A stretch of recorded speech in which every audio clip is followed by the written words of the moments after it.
Welcome to the Franchise Founders Podcast, where you'll hear right from the source how people like you have been able to buy and build their businesses across different industries all over the country. Dan Claps is the co-founder of Career Transition Leads, Nurture Assist, and Find a Business Online. Christian Dadulak is a franchise consultant with Find a Business Online, and he heads up business development for Career Transition Leads and Nurture Assist. He also runs an independent franchise consulting business, The Franchise Guys. Together, they formed relationships with hundreds of successful business owners who are excited to share their stories with you. Now here are your hosts, Dan and Christian. Hey everyone, how's it going? Welcome to another episode of the Franchise Founders Podcast with your co-hosts, Christian and Dan. And today we have a really special guest. I'm really excited about this conversation. This is Rick Mayo, the founder of Alloy Personal Training. So first and foremost, Dan, welcome, co-host. What's going on? And then Rick, thanks for coming on, man. Happy to talk to you today.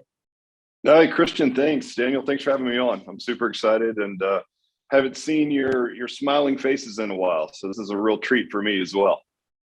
I know. It'd be nice to see you at an IFPG event soon. Are you going to be in Dallas or Fort Worth? I'm not sure. You know, I've got people, Christian. People run my schedule. So yes. All kidding aside, maybe. I'm not really sure. It's like literally I open my calendar for the month. I'm like, okay, I'm supposed to be here at this date. So if not, I will definitely see you guys soon because I know there's some IFPG events on my calendar for sure.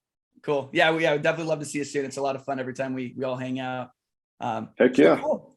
So I guess we'll just start it off. Obviously, for those that don't know you, it'd be nice to get a little bit about your background. And something that we always say here is franchising often. So it's not often that you find franchising, it's that franchising finds you in a sense. So I'm curious if you could share with us how you got into franchising and a little bit about your background, because you have a pretty impressive resume. Well, thank you. And I think the way that you described it would be a great way. I'm going to steal that and use that from now on, because, you know, our path to franchising is atypical, right? And then everyone that I talk to now is like, was this always part of the master plan? And I would love to say yes, but the answer is absolutely not. And so, yeah, I mean, I'll dive right in. So we have been in business for 30 years, which is somewhat embarrassing. And I'm also really proud of it at the same time. I'm actually sitting in the same physical building that we opened in 1992 when I was in college. So I was a junior in college, paying my way through school. And I was doing this thing called personal training, which at the time, it wasn't even really a thing, right? Like if you told someone you were a personal trainer, they didn't know what you did. And then if you described it, they still didn't know what you did. And it was a little bit like having a tennis pro in the 80s where, you know, if you had a female client that said she had a personal trainer, people would kind of go, ooh, you know, that kind of thing. And so it wasn't a profession. There was no certifications or anything like that. But, you know, it was something that I really enjoyed, like health and fitness. And it was a great way if you could teach other people how to be healthy and fit. It was a great way to earn a really good hourly wage. And of course, it allowed me to live on my own and pay my way through school. And I was doing this at pretty high volume until I eventually thought, you know, what a novel idea it would be to take this great service personal training, put 4 walls around it, and create a customer experience, right? Then we could do things like towel service and, you know, just create like a higher end, customer experience around this service of training. And lo and behold, we were probably first. I mean, there was no internet, which I know is hard to believe, but there was no internet back then. You know, we were like delivering things by Pony Express, shipping them out on some tablets. But there wasn't any, at least that I knew of, facilities dedicated to just that service. And as you guys know, in any market, it's always good to be first at what you're doing. And so over time, the model evolved, like personal training became like a real industry, right? And so we learned how to scale personal training from just one person at a time, which made it very expensive for the consumer and not really scalable as a business model. We learned how to scale it to training up to 6 people with one coach and still being able to keep the claim of personal training. So as the service became a real business, we landed on this interesting model and a great way to service coaching. And it put us on the radar of some of the big fitness organizations, the governing bodies. And it turns out, much to my surprise, we were sitting on one of the highest revenue per square foot fitness facilities in the world, which I didn't know. I didn't know what our revenue was compared to other facilities. I was just sort of sitting in this silo, in Atlanta doing my thing. And of course, once we got on the radar for that, it was speaking engagements and consulting. And I was doing that, flying all over the world, telling people what we do and how we do it. And that led to people asking, hey, can we buy your sales system? Or can you write the workouts for our club? Can you teach this? Can you teach that? And eventually we thought, instead of selling things piecemeal, why don't we wrap it up? And at this point, obviously there wasn't Internet of Things. Let's put it on this digital platform and we'll do it as a white label. So we'll power other brands. We'll let them we'll stay behind the scenes. And we called it licensing, which is somewhat confusing because that could be an interchangeable term with, awarding franchise licenses. But for us, it was like franchise light, meaning, you kept Christian or Dan's, name on the door, and we would power all your coaching services behind the scenes. We scaled that all the way in the last 10 years, 12 years probably, to 2,500 locations worldwide. So, everywhere from, I like to name the most obscure places like Cyprus and Dubai and Tasmania and India, but really if you think mostly US, Australia, UK, Europe, just this high volume. And it was really like franchise light. People paid an upfront fee and we trained them on what to do. And then we provided ongoing content, right? And there's a couple of rules, as you guys know, that you can't cross certain, lines in the sand, or you will be by default a franchise. One of those ones was, again, don't run your brand on the front door.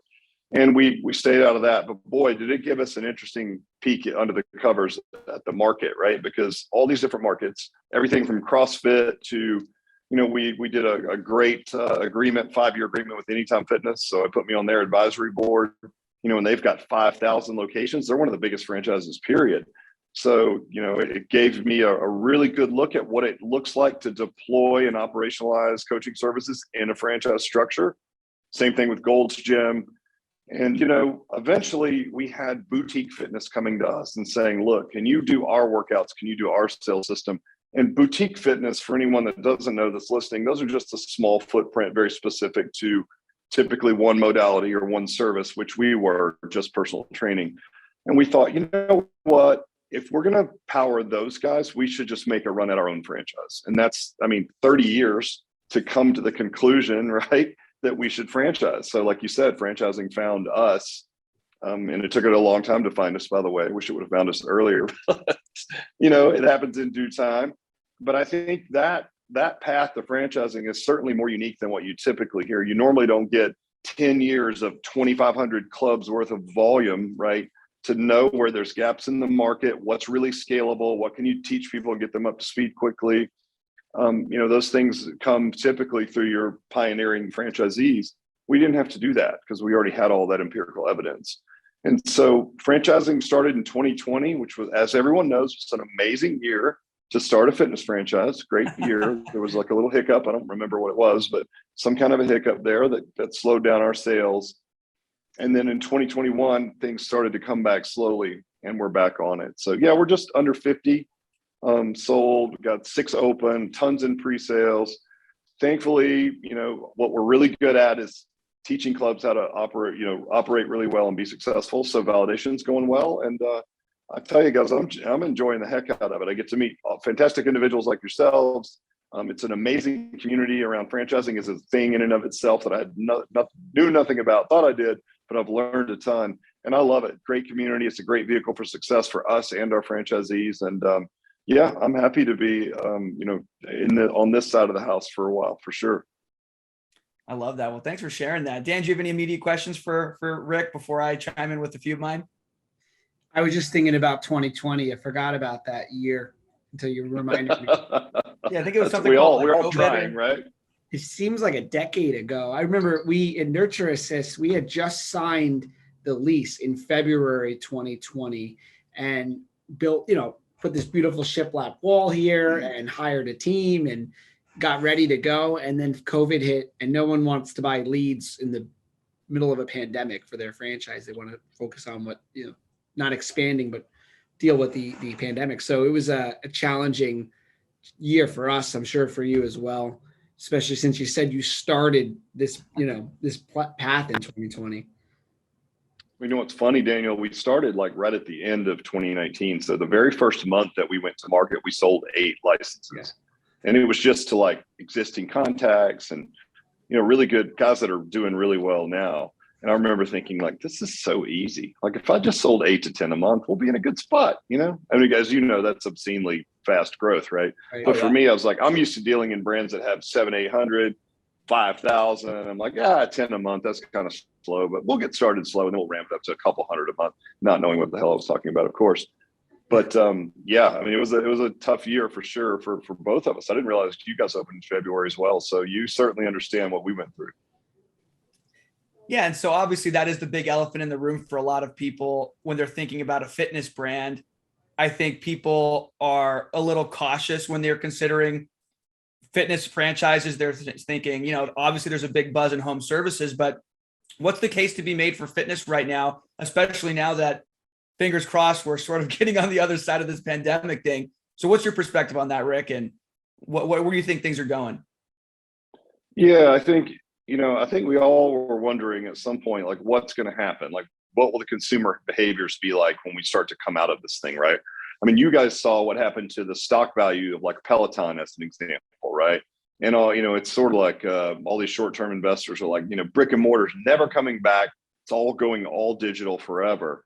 And for us, it was like, it's a really fast transition. I don't think, even our human lizard brains, like we don't evolve that quickly to be like, yes, we need no more human interaction. I'll just work out at my home from now on. And of course, we've all seen now that we're putting the pandemic in our rearview mirror, we're starting to see like, Peloton's not even producing bikes anymore, right? Stock is absolutely plummeted. They're probably going to sell for pennies on the dollar to Amazon or Apple, or who knows who's going to buy them. But it was a temporary blip, just based on conditions that no one had ever seen and no one really knew what to do with. So I think, when you look at visits, so again, I'm sitting on all these boards in our industry for these governing bodies, and we get really good data. So whether it's big club models, when I say big, I mean they have a general membership like a Planet or an Anytime or like a Gold's Gym or something, or a boutique fitness, the brands that were doing well before are doing as well, if not better now. So even visits to clubs for most brands are above pre-pandemic levels, right? And so brick and mortar is back in a big way. And there's been several articles now published in all types, from Wall Street Journal to New York Times, you name it, all citing like, these case studies of people literally saying, yes, I couldn't wait to get out and go back to my third place, right? It's like work, home, I lost work. I'm at home all the time. I need a place. And that place, and for a lot of people, the community is the gym, and it's a real healthy outlet, right? And so we've seen a huge bounce back. We're in the Southeast, so we're in Atlanta, so in Georgia. So we did not see a huge hiccup. We were only forced to be closed for 8 weeks. And during that time, our brand fared well. Now, we only had one franchisee that chose to open in 2020. We didn't enforce that our other buyer who bought the entire Charlotte market, we didn't force them to open, because it's like, you can't even really be open, right?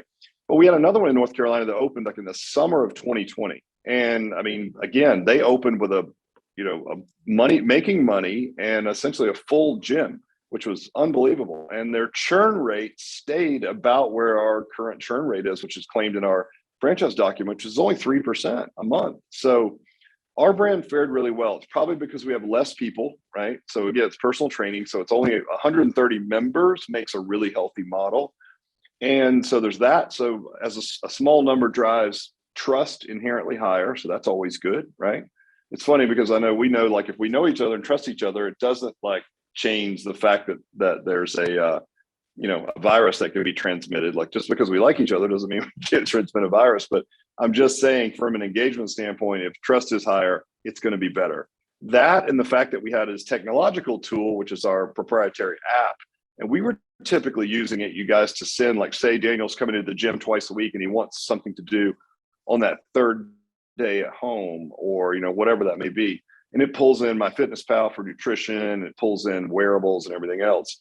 And so we had that tool just at the ready, so we were able to immediately pivot to virtual training, put clients in buckets, put coaches in charge of those buckets, and continue to personal train them, just do it from in their homes without like streaming classes and everything, which is kind of where a lot of fitness brands went. So we were really lucky, and across the board for all brands, we're seeing engagement higher than pre-pandemic levels, which is awesome. And we're also seeing, and this is self-servingly really good for us, that in clubs, even large clubs that have a general membership, but they also sell coaching services, we're seeing most of the coaching engagement come in personal training, not class-based concepts. So say you've got a gym that has 10,000 members and you're measuring visits to like, again, group exercise, which would be 20 to 30 people versus personal training. Across all the brands we work with, still in licensing, personal training engagement is higher than it was, sometimes 30, 40% higher. And engagement in group stuff is down a bit. So again, overall visits are up and personal training is certainly up. And it may just speak to the fact that people don't want to really get in a room with 20, 25 people right now. It may also speak to the fact that, people are looking at their health and saying, hey, I can't control this thing, but one thing I can control is to be healthy. We know that was a huge factor, as far as like how you fared when you caught this stinking virus. So yeah, I mean, that's what we're seeing. And I mean, it's all great. And I'm super thankful for that. No doubt about it. I can personally attest to that. I just got a new apartment here recently, moved across town, same town, and they had a little gym. They actually have 2 gyms in my building, and it's cool, but there's no sense of community. There's very limited equipment. There's no free barbells or anything like that for the most part. It's a Smith machine. And at first I was like, yeah, this is cool, man. I'm really enjoying this. I just walk downstairs, go to the gym, but then after a while, and I know I may not look like it, but after a while, I was like, you know what? I need to get that sense of community. I need to get extra motivation from that cute gal across the room, that's looking good. So I totally understand the need for it. And I was itching to get back in. I'm in California, right outside of LA. So everything did shut down for quite some time. And I was itching to get back in the gym. I was doing a lot of running, but I did miss that sense of community. So being able to get back into it is no doubt very, very, very critical. It's funny that you made that joke about yourself and your working out. It just made me think of something. I was at the IFA, and I was facilitating a roundtable about development, about how to increase your franchise development conversion rate and get more candidates into your franchise system. And I was talking about Nurture Assist, how we do social media lead generation for franchisors. And I'm not meaning to plug here about our business, but we were talking about that. I'm sorry, what's the name of that again? Yeah. Do you have a phone number? Yeah, okay, that's great. Yeah, keep going as you were. And, I was explaining how when you're online and you have ads that are relative to what you've been searching for, right? That's what we do. But for franchises, we find people that are looking for franchise. They get our ads on social media, just like you do for pet food if you own a pet or whatever. And I made a joke that said, I think mine must not be filtering properly because I just keep getting diet pills. And this kid that I don't even know just looks at me in front of the whole group and he says, sounds like they're accurate. And I'm like, boom. Wow. So put on a couple right of could you reach the knife in your back, or did you have to get someone else pull that out? It's like, I actually told him I want to be friends because you got to be good. I only make fun of my own friends, so I guess have to be. Yeah, I guess you like me because, well, I'll tell you another thing too, and you guys have seen this I'm sure in the lead generation side of things, but there's this thing going on called the Great Resignation, right? Is what they called it, and it's like, you would think, it made a lot of sense to everyone. Like if you were like a server or you were in an industry that was drastically affected by COVID, you were displaced. So you might have gone back to school or you moved or you just did something different, right? And those jobs are still, a little bit hard to fill when you see that in restaurants looking for help and that type of thing, right? But what's interesting is it wasn't just those folks. And what it now speaks to when you look at it is like people had all this downtime to just think, and you're sitting at home all day and you're like, you're off the hamster wheel for a minute, your schedule's been disrupted a bit. And all of a sudden you're like, do I even want to do, like, what am I doing with my life? It just gave us all time to take stock of where we were. Did we want to be here? And it really drove, for us anyway, we got a ton of leads, right, during that time from people that were just like, I don't think I want to do this anymore. And I think when you look at the psychology of change, it's, a big retail is great at this, right? Like if someone has a baby, that's a major change. If someone moves, that's a major change. And they're so good with their data. They try to get right in there so that they're the first engagement after, you're having a baby, or the first engagement after you move, because that's when you're establishing new patterns. Once you find the grocery store that you like, the restaurant, you know what I mean? It's like, then you're a little harder to move off of center when you do that. I'm sure you guys have heard, I can't remember the name of the book now, but it was about Target. And Target hired these behavioral analysts to do all this data. And they used it on, they used it to be able to predict when their customers were pregnant, because Target's philosophy was, if you can sell them diapers, you can sell them everything. Meaning that a mom's not going to go to Target for one thing, for diapers, and then go buy groceries and things everywhere else. It's like, if I could get all that business because I'm a one-stop shop, that's awesome. So everyone's clamoring to get into that slot when there's that major change. And so Target built all these algorithms. They had, baby registries, so they had this historical data, and they would overlay that over people's current buying habits. And they would be able to say, okay, if people are buying these things, we know based on the people that told us they were pregnant, that they're pregnant.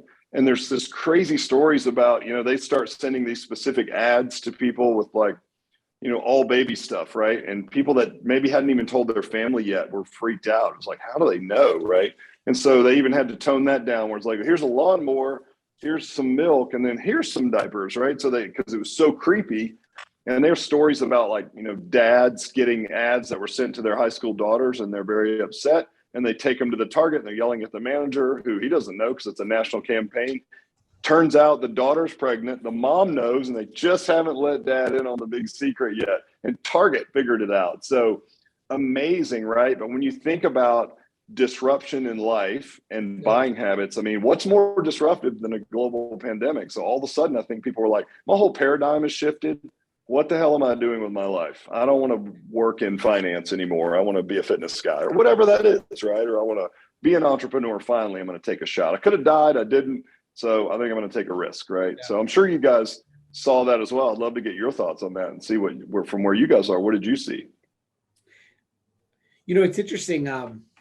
I believe that every company has to understand now that they're a data company first, right? We're all a technology company, if you think of it that way, or a data company. Ulta Beauty, they always talk about that they're not really a beauty supply store. They are a data company, and they collect that data and serve the right ads. Yeah, with everything going on with Facebook, it's pretty interesting. I was reading about a woman that her sexuality was, she wasn't open about, and then but I guess on the internet, she was searching certain things, and ads on her Facebook started coming up about that, and her coworker saw it, and it was like this whole, privacy issue.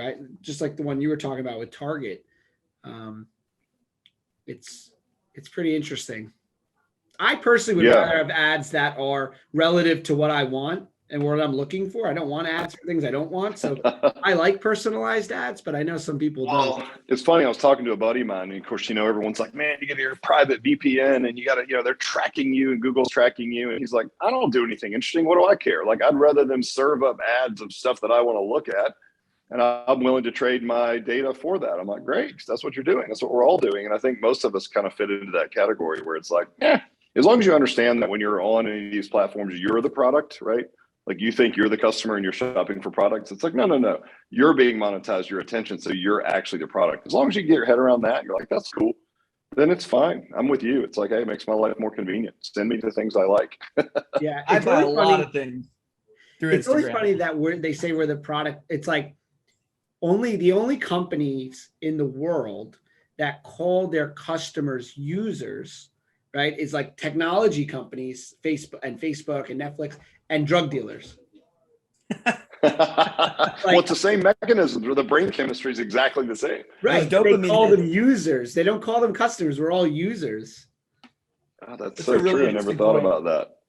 Yeah, I'm definitely a user. Listen, you do everything you can. It's like, you cannot not be on social media if you're in the game at all, but like, you've got to like post and ghost, or like, I've got my phone set for 1 hour total a day. So if I'm on there posting something for business, I've got an hour a day, and that includes all of them. And we're on all of them. So this is like Facebook, Instagram, LinkedIn, YouTube, TikTok. We're on everything. And it's like all of those an hour. That's an obscenely low amount, believe it or not. So you're like running in and commenting and trying to get off before your phone shuts you down. But I still think it's the right thing to do, because, man, you can waste a lot of time if you're not careful. That's true. I know. I got to talk to you. I'm sorry, Christian. I was going to say, I just got to talk to you about how to get that figured out, because for me, I'm a phone junkie. I'm a social media junkie. Talk about discipline. You go on an hour a day scheduled.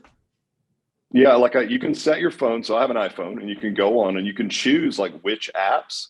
And so I lumped all my apps into just what I called social media, even though some of them don't really fit into that category. And you can set a limit on each one, or you can just set a batch limit. So I was like, all right, I'm going to set a batch limit for 1 hour a day. That still sounds like a lot of wasted time.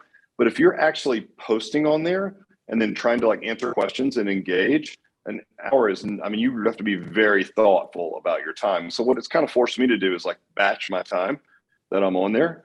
What it keeps me from doing is the things that we all do. Like you're watching a sporting event, and every time there's a commercial, and you're like, and then pretty soon the game's back on, and you're like, oh yeah, what game? And you know what I mean? It's like, it's just human nature, man. We have these rat brains, and they know how to push all of our buttons. So it's just, you know how it is, Daniel. It's like a personal challenge. Like, hey, can I limit this to an hour a day? And then you find out like how difficult it is. Because if you've already hit your hour, you're traveling and you're at the airport, and there's nothing to do. You're like, what am I going to do with myself? And you look around and everyone's like this, and you can't because your hour's up. It's like audiobooks, I guess this is all I'm going to do. I don't include Spotify in that because I got to like listen to something, Yeah, I agree. I'm the same way. Yep. It's funny because it's almost the opposite of working out and exercise. You want to make sure that you hit that hour of exercise, and that's harder to do. Whereas for this, it's very easy to hit the hour.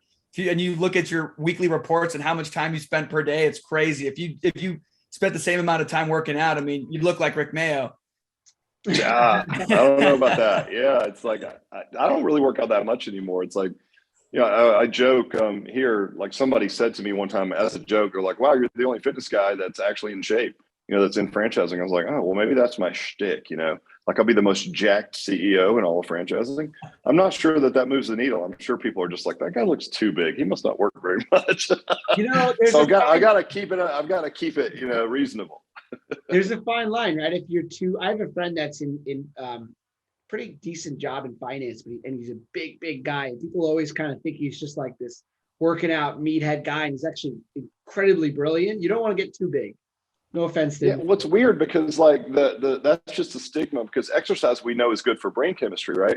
But to your point, Dan, I was at my neighbor's house the other day. Our next door neighbors have like every Thursday they have this like Thirsty Thursday like neighborhood party. I mean they're a party like crazy. They're awesome. So I was over there, and there's a guy in my neighborhood. I wasn't sure if it was a compliment. It was kind of like what the guy said to you about the fat loss pills or something. Because he was like, he's talking to me. He's like, Rick, you're pretty smart. And I'm like, oh, I mean, it's just a weird thing to say to anyone, right? I was like, okay, I go, thanks, I guess. I'm like, did you not think I was smart? Like, and he's like, well, working out a lot and stuff. And I was like, oh, it's funny. In the last IFPG conference, I let my wife buy me a collared shirt and get it logoed. It's the only one I had for the day, and I put it on. It's way too tight. I'm like, this looks ridiculous. I'm going to get zero credibility talking business wearing a muscle shirt out here, in public. So you do have to be careful of it. You really do. Yeah. Sometimes people think that intelligence and being in shape, they're two mutually exclusive things. You can have one, but you can't have the other. And that's not true. You can have bronze and you can have beauty. And I am proof of that. That's a mic drop, baby. You're proof of it, Christian. Like, don't let them hate on you, man. Just because you're buff and brilliant, it's like, hey, that's fine. But they just are. Go ahead, Dan. Sorry. I'm sorry. I mean, it's so true. Like, think about it. What's the like quintessential like businessman? It's like, a little bit overweight, lots of steak dinners, like that's a CEO's, face of business. Yeah. Drinks a lot, can rally the next day, Yeah. Just working hard, everything for the business. But I mean, look, if you're fit, there's not a piece of research out there that doesn't support that, like your brain and everything else in your body works better if you are fit. Now, you don't have to be like buff or an Adonis, but if you don't exercise, it's like you're just behind the 8 ball from the start. Even from this is when you're getting older. It's like, I don't work out for the way I look. I'm just like, if I don't work out, I don't feel good, period. Like I don't show up the best for my team or my spouse or anything, right? It's like, if you want to show up as your best, you've got to exercise. You really do. And then you can start splitting hairs about what type of exercise and all that. But I don't know if you guys have ever done any deep dives. I never talk about fitness on these calls, but there's some really interesting like anti-aging type of stuff or just general health information about exercise. And thankfully, most of it points towards sort of what our protocols are. but it is really interesting. There's a lot more science coming out because a lot more people are exercising than ever before. Certainly as a percentage, like your age bracket as an example, like very high engagement with fitness. It's like very common. Everyone does something, right? Even if they don't, like you said, you're not training to be a bodybuilder, you're just training to be healthy. And it's very in vogue, and it should be, to do it. So there's a lot more info then that's digging down and saying, okay, well, if I'm going to spend 3 or 4 hours a week exercising, what should I be doing to get the most bang for my buck? And that's a great question. Well, I'm sorry, I feel like I'm dominating the questions. I'm asking one more and then I'll put myself on mute. Rick, let's talk about that for a second. As a CEO, a lot of our listeners are looking at owning their own business, running their own company, or they already do. How do you fit into working out? What does that schedule look like? Is it early in the morning? How many days a week? Like, how do you make it work? Yeah, just kind of whenever's necessary. So, let's just take boutique fitness. Like, what's the landscape of fitness overall? Most of boutique fitness is what we would call class-based, which is like 20 to 30 people, right? And you're in a room, and it's typically based on, again, a modality or a piece of technology like heart rate or something. And you go and you tick that box for the day, that's exercise. And that's great. Like, I'm not ever here to say like any kind of exercise is better than nothing. And I firmly believe that, right? But if you're putting in that exercise, what's the best use of your time? And so what we're finding is that for any age bracket, male or female, doesn't matter. It should be strength first, right? Because that's typically what you start losing the fastest from like age 25 on. And I'm not talking about like massive muscle size. I'm just talking about general strength, because that's your metabolism. It's everything, right? And certainly as you get like 30, you get into 40s, you get into 50s, it's like it becomes uber important. So strength first, then it's like, okay, move more, right? Now, what does that mean? If you look at these blue zones in places in the world, people live to be 100 years old, right? They just move a lot more. They don't do like cardio, right? They just go walk. They walk everywhere. They work in the garden. They just move more. And I think, that's something that we don't do as well, certainly in the States. It's like we just kind of get in a car and we drive somewhere and then we sit, and then we go work out, but it's like 30 minutes or 45, and then that's it. And the rest of the time we're sitting or, lying down, watching TV, whatever that may be. So just moving more. So if you did, to say, strength 3 to 4 days a week, and you moved, and the threshold seems to be about 3 hours a week, and that could be walking at a decent pace. So just get out and move. If you guys are working from home, between calls, just a lap around the neighborhood can do wonders for like your psyche overall, get you moving, get your blood flow. So 3 hours a week of moving, 1 day a week, get your heart rate really high. That's it. And so it kind of flies in the face of all the class-based stuff we talked about, because that's all based on like, get in there and go as hard as you can, right, for a workout. And there's the emotional response to getting hot and sweaty. But when we look at it, there's a famous anti-aging and performance-based doctor. His name's Dr. Peter Attia. You guys may have heard of him. He's on a lot of podcasts or whatnot. He's a brilliant guy, and he calls that the garbage zone. So what it is you're not at a low enough heart rate to be sustainable for a long period of time, but you're not really high enough to elicit these responses that you need. So you kind of end up in this no man's land. And that's where a lot of the boot camps and stuff put you, because you go in there, you're out of breath, but you can't be like going hard as possible, because you got to survive for 45 minutes or so, right? And so you'd be better off spending more time moving at a lower heart rate, and then 1 day a week go really high, like very uncomfortable. And most people, they don't discipline enough to move slow enough, and then they don't really want to get uncomfortable like you have to go at a really high heart rate. So they kind of end up hanging out in this no man's land. So again, it's hair splitting. I'm not saying don't work out. Anything is better than nothing. But if you're putting in your time, let's do that, right? Let's do strength first, move more, 1 day a week, get your heart rate high. Don't go to a cardio class. That's all. And I'm not throwing shade at other brands. It's like, look, man, if they're making their community do something, great. But if you're going to say, okay, exercise as a baseline is going to move me 5 rungs up on the ladder, what kind of exercise? Okay, well, here's what we know scientifically, right? So I agree with that. Something that I've come to firmly believe is that consistency trumps intensity 100%. I would rather be consistent over a long period of time than have randomized intense bursts of good exercise or focus in business or this or that. So I think having that consistency over long periods of time, that's where you get the best results and build the best body and mind for yourself. So I completely agree with that. And it's funny because I don't know if you know Nick Bare. Rick, Nick Yeah. there. Yep. I've heard of that. He's, I've heard of he's them. what is it, like BPM supplements or something like that. He does a bunch of ultra marathons and marathon running.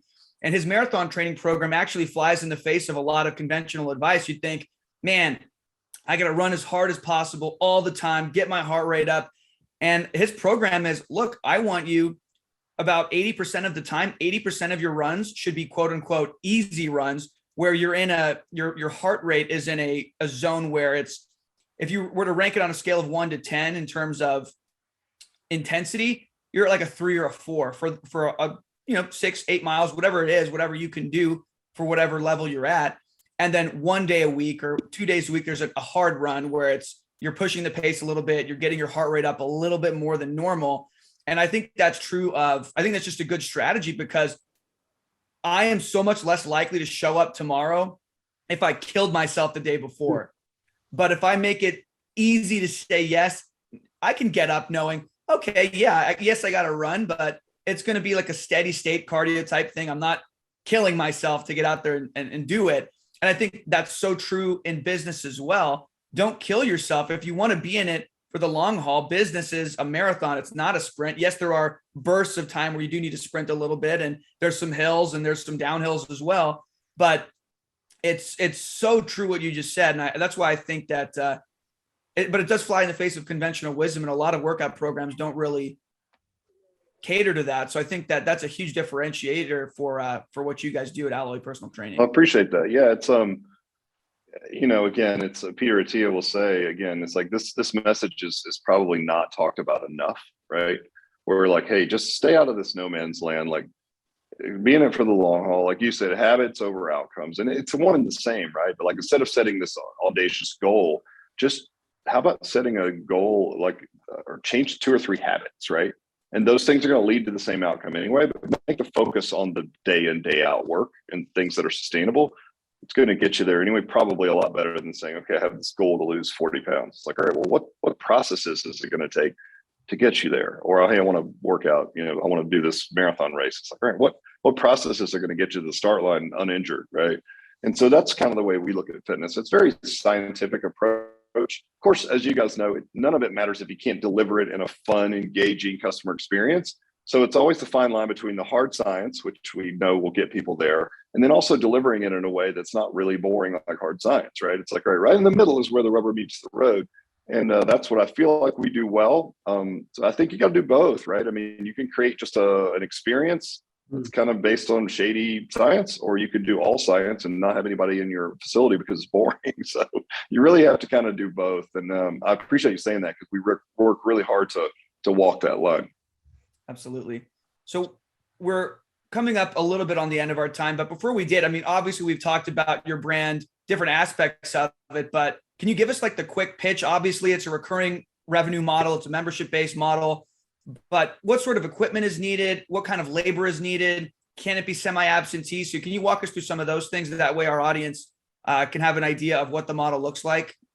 It's a relatively small footprint. So 1,500 square feet. It is. That's like 15 to 2,000. That's most retail bays in most, A-grade shopping center areas, which is where we're going, right? So pretty easy to find real estate. Equipment packages, 35, 50K all in for the equipment. So not too expensive. I mean, we're opening right now. The FTD says like high 100s up to like, high 3s. We're getting most open around 300K, which is not bad. I think the biggest differentiator for us, it's got a low labor model. So, you've got an operator in there and a couple of part-timers. So it's not like a fitness brand where you've got like a million, you've got 50 instructors and you've got to have a manager. And the thing that we do well, you guys, is lifetime value, and that's based on retention. So there's just some metrics to leave your audience with. It's like, all right, most class-based concepts, the national average is around $129 a month, right? And the average stay in those brands is 5 months, because there's a lot of them. So the avatar will jump around a lot, right? When you look at Alloy, the average stay is 3 years and the average spend is around $300 a month. So you're talking about a lifetime value of $11,500 versus $650. And I'll tell you, the customer acquisition cost of those two avatars or those two customers is exactly the same. So it's a rhetorical question, but like, which customer do you want? So for us, sitting in a model at 130 members, if we pre-sell strong and you get the gym up to speed and we're pre-selling over 100 members, it's like, okay, you're making money. You're going to be full in a couple of months. and then you're only going to churn out 3% a month. So that's what, 3.5 people a month. So your marketing budget basically plummets, and you get to be in the fitness business. You know, if you're in a class-based concept, you're turning out 10% of your members every month, and you have 400, 500, 700 members. You need 50 members a month, sometimes just to stay afloat, you know, much less to net grow a little bit. So I think that's one thing that makes us unique. And it's really because we aren't class-based, and we're an affordable option for the 45 to 65 age avatar that holds most of our nation's disposable income, by the way, that would typically buy one-on-one training, but that's really pricey. It's kind of boring. It's not a scalable business model. So it's like, all right, we kind of sit in this sweet spot right in between those. And there's not a lot of people doing it. So that's our big advantage is customer avatar is different, great retention, lifetime value is amazing. So that's really all I can say. And it's not too expensive to get one open. Now, would you guys like to buy one now, or would you want to send you the franchise documents later? Or, I mean, we can work it out like after the call. I don't know if you want to do it live or people can watch. It's up to you guys. Yeah, you guys are willing to waive the franchise fee, right? Well, yeah, okay. All right, well, sounds good. Well, then we'll get one open in LA, right? Yeah, that's right. That's right. We don't have LA yet. We need to be out there. It's a beautiful area. We have a ton of gyms that we've worked with from a licensing standpoint. So it's a good market. As you know, there's a million fitness concepts, but for what we do, it's a nice niche out there. Yeah. Well, where I live too, it's very suburban. And I think it's a great market for Alloy personal training. And there really isn't anything out here that is like it at all. You got your Golds, you got your LA Fitness, Crunch Fitness, Anytimes, but you don't really have not a whole lot of boutique fitness. And if they are, it's not really a great value, and it's definitely not personal training. So there's definitely need for it, no doubt. Yeah. Well, awesome. Listen, I know you guys are up against it. I could probably cut it up with you guys all day because I enjoy you guys personally, but I know you have work to do, as do I. But listen, keep doing what you're doing, you guys. I appreciate it. You know, all I hear is great things about you guys and all the leads you're producing, both for franchisors and consultants. So I appreciate you guys helping us push this, you know, move the ball down the field as an industry. So thanks for what you do. I'll say that. And thanks for having me on. It was a blast. Yeah, thank you, Rick. I also want to thank you because I have on my computer here this Post-it note from about a year ago. You gave me some advice on how to run a business well, and it's still here. It says set up guardrails for your team, and to help them kind of stay in the right direction. Track a scorecard daily. Have goals and accountability. My favorite one is their win. What's their win, and make sure the compensation model is all set around it. And then the biggest one here actually fell off, but it says get out of the way. You can't see it. Yeah, that's probably the hardest part, right? Just hire good people, give them a scoreboard that they appreciate, give them some guardrails, and just move and let them do their job. And those things all sound so simple, but are very difficult, as you know. But if you can do it, man, you can create magic. I love it. Well, thanks for coming on, Rick. This has been such a fun episode. It's been cool hanging out. I'm sorry we have to wrap it up, but it was such a great time, and hopefully we'll have you back in the future too. Would love to get some updates on Alloy personal training as things continue to progress. But but thanks everyone for coming on to another episode of the Franchise Founders Podcast. You can find us on obviously you're listening now, but Apple Podcasts, Spotify, YouTube. Leave us a review, share it with your friends, let us know what you think. And we'll see you on the next episode. Thanks, guys.